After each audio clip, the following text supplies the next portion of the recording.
Crime does not pay.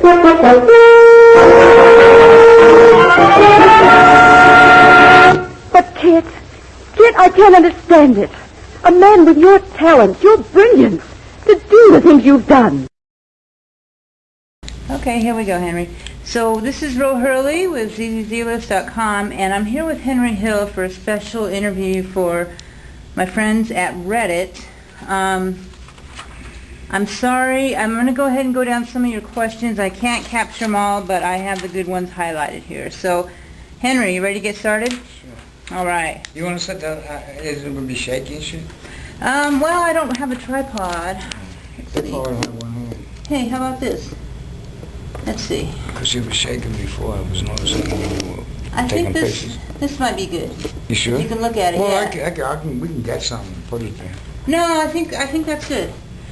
So, okay, let's start. So, the first question, you saw My Blue Heaven, right? Of course. The story, it was another movie besides Goodfellas based on your life? Well, at the time I didn't know it was based on my life, and I don't think they advertised it based on my life. Yeah.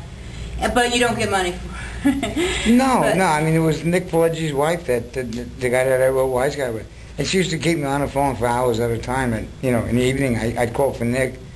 And she said, he was out or napping. And I used to call Aunt Nora, I'd have a couple of glasses of wine in me. And we'd start talking, and, and she used to pick my brain. And it didn't click at that time. Mm-hmm. And then my attorney called me up when the movie came out.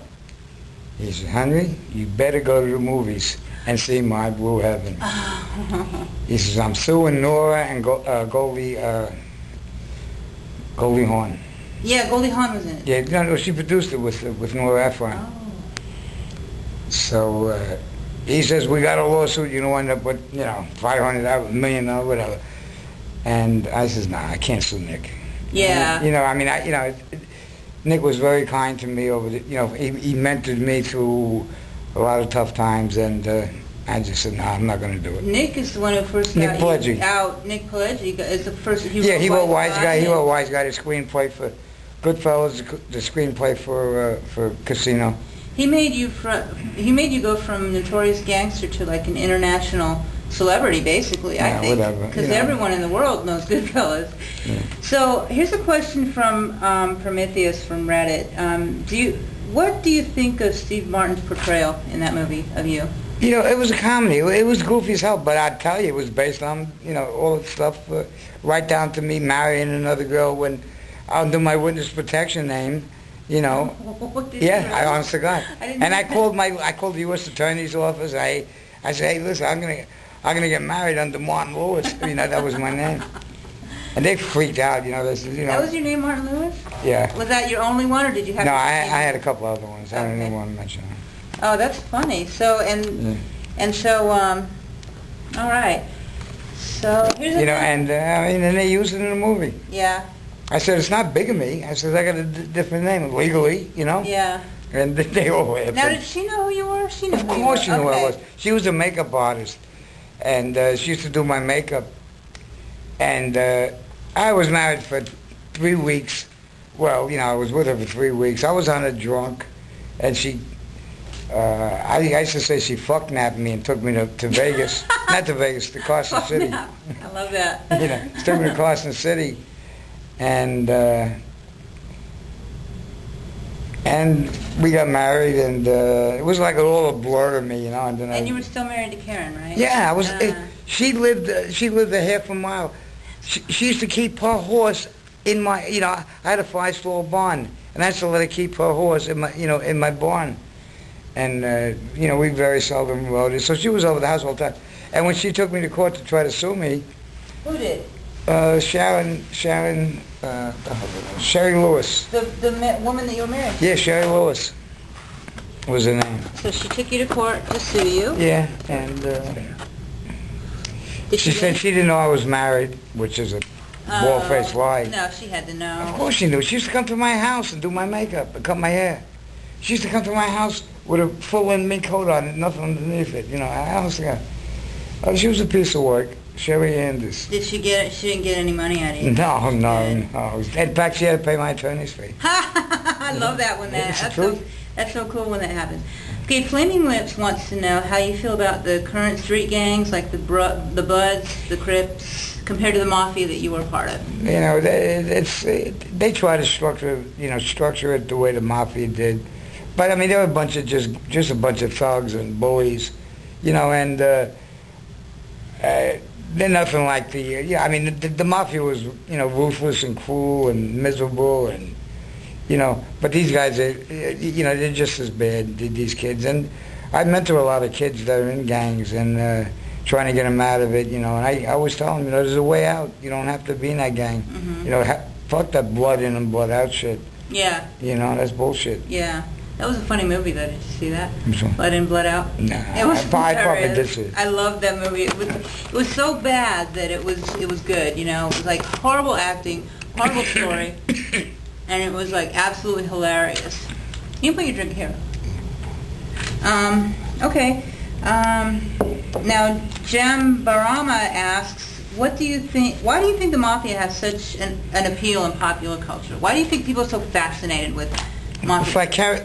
A lot of them lived through that movie and movies like that vicariously, and they just, you know, I don't know. They're like they just like the lifestyle, and You know, I mean, it looks glamorous, which Yeah. is not glamorous, and the movie did make it look glamorous. not Goodfellas didn't. Maybe Well, Godfather did. A piece of it did. Well, you know, that- and that part was glamorous. I mean, Yeah. going to the Copa a couple of nights a week, meeting, you know, hanging out with Sinatra, hanging Yeah. out with, you know, the Rat Pack. It was pretty cool. Let me go get an extra. Oh, is there an ash? Okay, Yeah. I'm gonna take a smoke break here.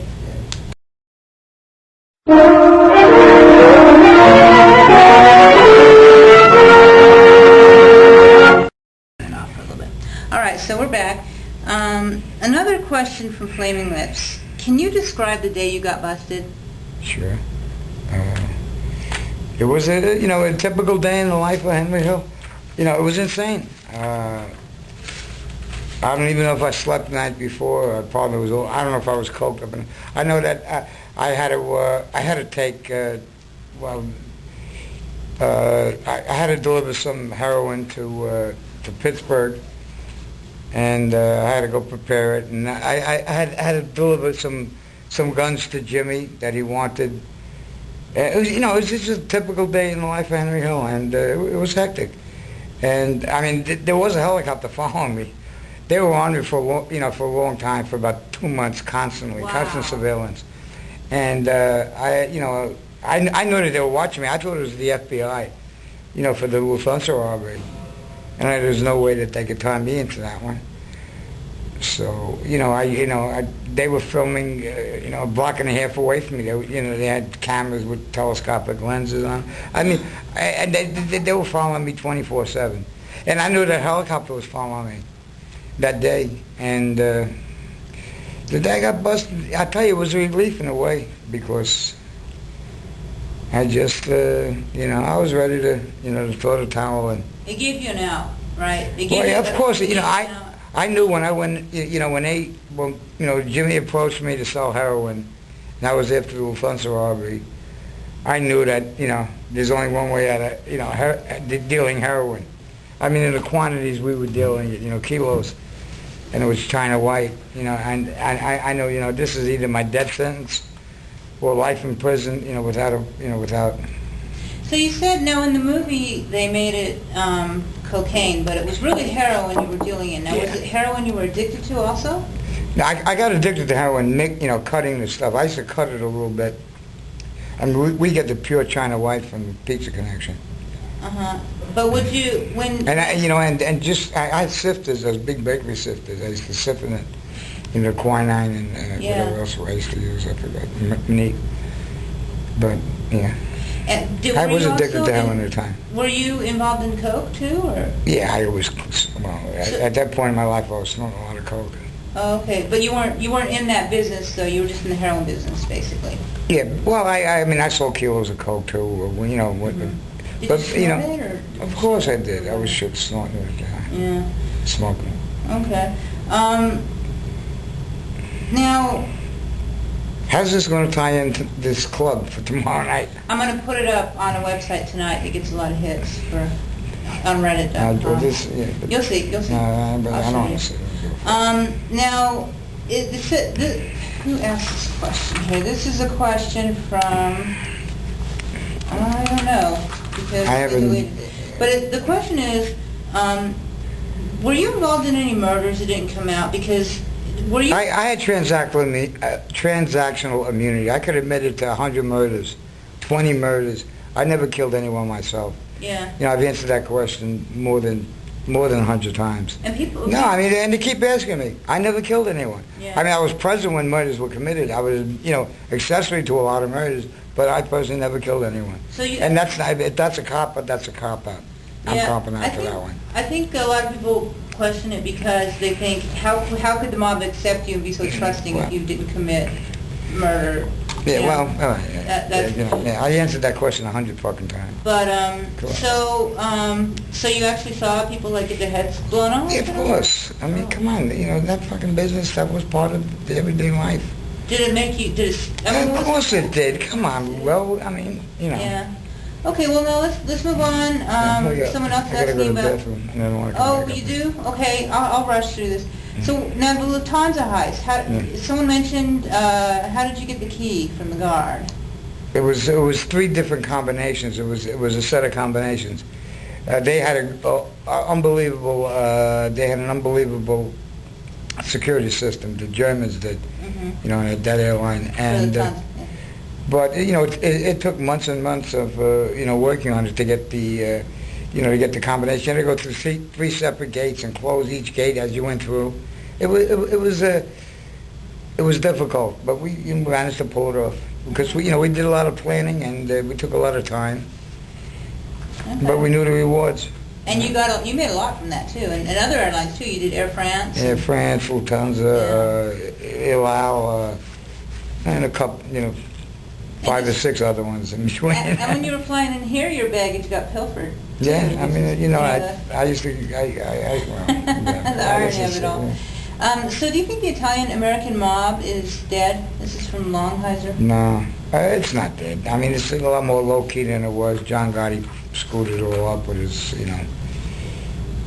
Is Victoria Gotti still connected and her sons, do you think? I don't know. That's something I have no clue. I don't think so. Do you still have, you're asked this all the time, but I'm going to ask you this again. Do you have a genuine fear for your life at this point? You Absolutely not. Not even from some crazy psycho who thinks he's living Goodfellas? Yeah. Cause I don't. Okay. Do you hate how it came out between yourself and, with Jimmy De Niro's character? That was Jimmy?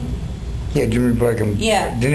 Bob De Niro played Jimmy. Now, did you feel bad because you guys were pretty tight, but he did want to kill you? He wanted right? to kill me. I mean, Yeah. come on, how could I feel bad for a guy that wanted to kill me?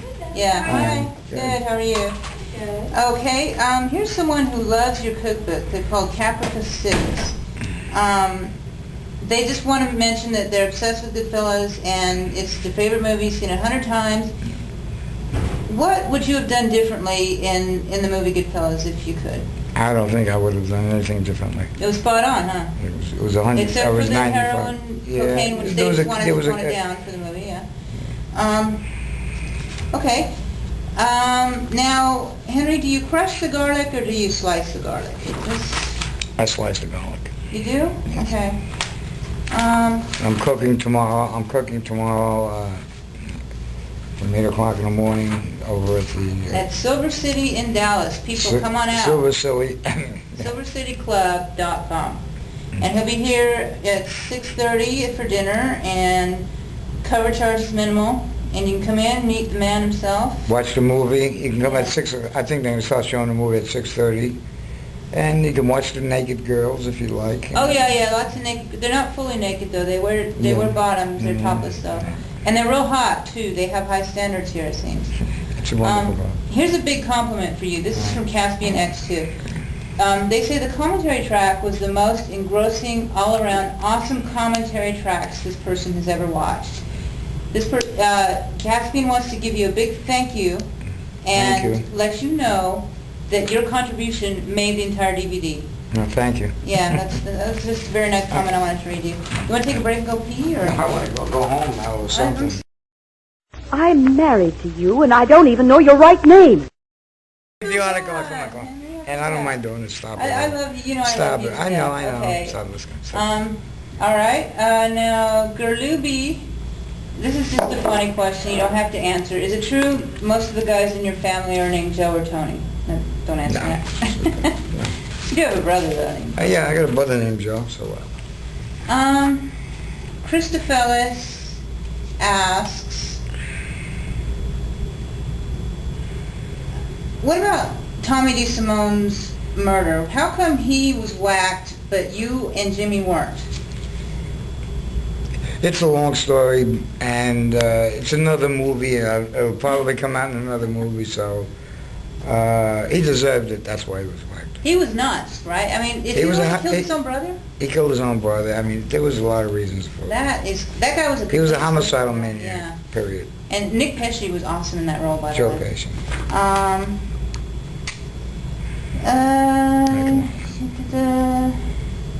What recommendation would you make for young wise guys? Get out of business. It's a dead-end street. Okay, and that was from Hatmall. From final question from Gobius11. What is the most interesting story you can share with us, whether or not it was part of the movie? Just the most interesting Henry Hill thing. If we don't know it, it's interesting to you. What do you think that is? There's so many untold stories that you know, some of it are in my latest book, Gangsters and Goodfellas. Some of it I'm working on another book. I'm starting to work on another screenplay. That's a tough question. You got the whole Final Four. Yeah, well, I have a movie coming out. Well, it should be out in a couple of years. The Final Four. It's about the Boston College point shaving. We fixed 11 games, college games. And those are good stories too. Yeah, well, yeah. Let's see it on the silver screen. So anyways, thanks Reddit, thanks Henry, and August 6th, Silver City in Dallas, Fort Worth. Dallas people come out and Friday ask night. for me, Ro, ask for Henry. We'll come talk to you and Have dinner with me. yeah, Watch the movie. Henry's cooking, and come on down. And this ends our first Z-List video podcast. Cool. All right.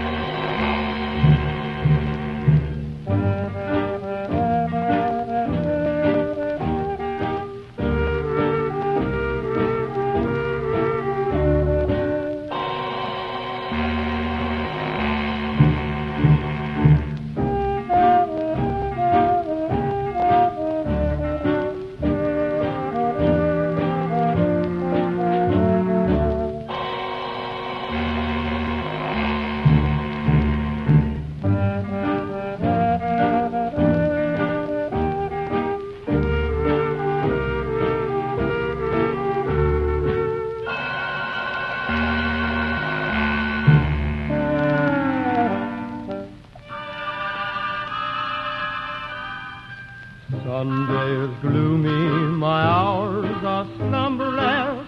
Dearest, the shadows I live with are numberless. Little white flowers will never awaken you, not where the black coach of sorrow has taken you. Angels have no thought of ever returning you. Would they be angry if I thought of joining you?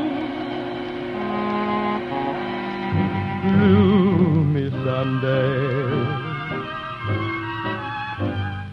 gloomy Sunday, with shadows I spend it all. My heart and I have decided to end it all. Soon there'll be candles and prayers that are sad, I know. Let them not weep, let them know that I'm glad to go. Death is no dream, for in death I'm caressing you. With the last breath of my soul I'll be blessing you. this Sunday.